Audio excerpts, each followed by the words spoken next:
Après un bilan 2023 à revoir sur la chaîne, si vous ne l'avez pas encore vu bien sûr, il est temps de se concentrer cette fois-ci sur ce qu'Apple nous prépare pour 2024.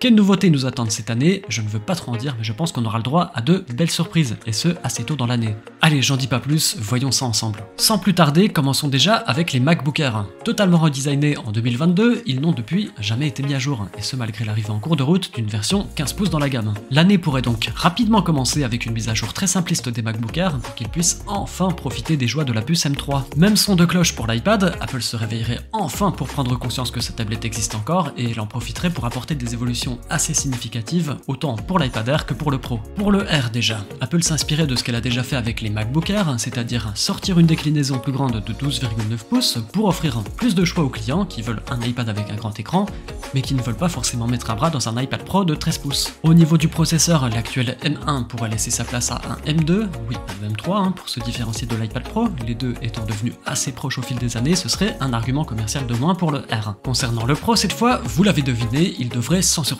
être équipé d'une puce M3, mais là où le changement serait le plus visible, ce serait au niveau de son écran. Fini le LCD, place à l'OLED comme sur les iPhones, un vrai bond en avant, et ce malgré l'écran mini LED qui était bon, mais ça vaut pas de l'OLED. Les bordures entourant l'écran devraient s'affiner par la même occasion, ce qui ferait que cet iPad prendrait un bon coup de jeune visuellement, mais ce n'est pas tout, puisqu'Apple en profiterait aussi pour redessiner complètement le Magic Keyboard en lui donnant un look plus premium. Fini l'espèce de silicone, fait entrer l'aluminium. Au final, ça le rapprocherait plus d'un top case de MacBook, j'en ai déjà fait une vidéo complète, donc n'hésitez pas à aller la voir si vous voulez toutes les informations. Petite mention aussi sur un Pencil de 3ème génération, mais sans plus d'informations concernant ce qu'il apporterait de neuf. Toutes ces nouveautés seraient prévues pour le mois de mars, mais avant d'aller plus loin dans l'année, le 24 janvier prochain, nous fêterons les 40 ans du Mac. Est-ce qu'Apple prépare quelque chose pour cette date? Il y a des chances. Malheureusement, ne comptez pas trop sur un Mac spécial anniversaire comme elle avait pu le faire pour les 20 ans du Mac. Non, mais ceci étant, vous n'êtes pas sans savoir que la vraie star de 2024 sera l'Apple Vision Pro, et est-ce que vous voyez là où je veux en venir?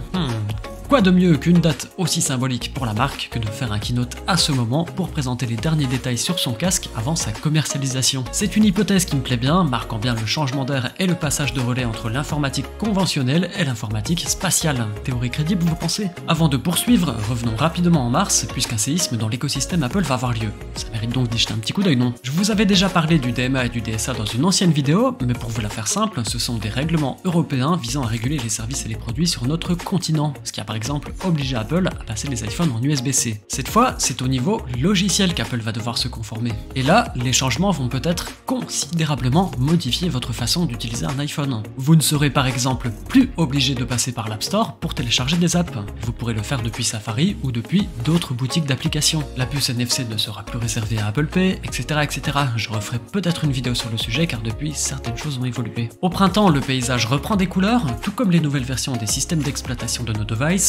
En juin, à la WWDC, la conférence des développeurs, Apple devrait y dévoiler un grand modèle de langage appelé Ajax en interne pour venir concurrencer OpenAI et Microsoft. Ainsi, on devrait retrouver des fonctions boostées à l'IA un peu partout dans iOS 18, iPadOS 18 et macOS 15, à commencer par Siri qui profiterait à fond les ballons des avancées permises de l'intelligence artificielle générative. On devrait aussi retrouver des fonctions qui nous aideraient dans notre quotidien, comme par exemple un assistant pour écrire un document sur Pages, la possibilité de transformer ce document en présentation Keynote, un peu comme ce que fait Microsoft sur sa suite Office avec Copilot. Bon, et après l'été, évidemment, c'est la rentrée. Et chez Apple, la rentrée se fait avec des nouvelles Apple Watch et des nouveaux iPhones. Du côté de la montre, on fêtera son 10e anniversaire depuis sa présentation en septembre 2014. Quelle meilleure occasion pour sortir une Apple Watch Series X en rupture complète avec ce qui se faisait jusqu'à aujourd'hui. Nouveau design, nouvelle technologie magnétique pour fixer les bracelets, plus grosse batterie, de nouveaux capteurs de santé pour mesurer la pression sanguine, apparition d'un coach virtuel basé sur de l'IA pour suivre vos progrès.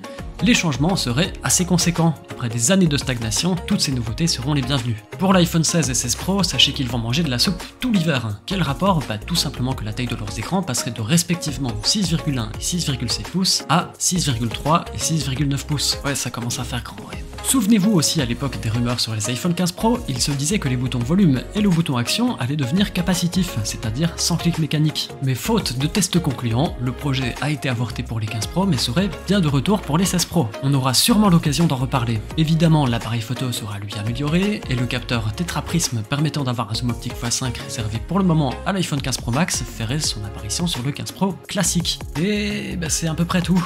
Oh là là, c'est la décadence. Apple miserait cette année sur sur iOS 18 et ses fonctions d'IA pour masquer le peu de nouveautés matérielles de l'iPhone, le micro sera grandement amélioré pour suivre cette tendance et pour mieux analyser les demandes que l'on fera au tout nouveau Siri. Une technique qu'elle a déjà utilisée cette année avec l'Apple Watch Series 9 qui a pour seule nouveauté pas grand chose si ce n'est du coup WatchOS 10. Passons maintenant en revue les accessoires magiques. Le Magic Keyboard, la Magic Mouse, le Magic Trackpad passeront tous en USB-C et c'est tout, pas d'autres nouveautés pour eux, service minimum. De même pour les AirPods Pro et Max, seuls les AirPods 4 subiraient une belle refonte pour se rapprocher des AirPods Pro, commande tactile, nouveau boîtier avec haut-parleur, meilleure qualité sonore, etc. N'achetez donc pas les 3 s'il n'y a pas d'urgence, ça devrait valoir la peine de patienter. Pour le Mac, maintenant que la transition vers Apple Silicon est entièrement achevée, il sera intéressant de voir l'avenir du Mac Studio et du Mac Pro, les deux étant assez proches, ça ne pourra pas rester éternellement comme ça. Alors soit le Mac Pro devient un monstre avec un M3 extrême, soit il devra disparaître. Sinon, en tout cas pour le reste, un parcours classique, si ce n'est que le prochain MacBook Pro devrait intégrer une dalle OLED.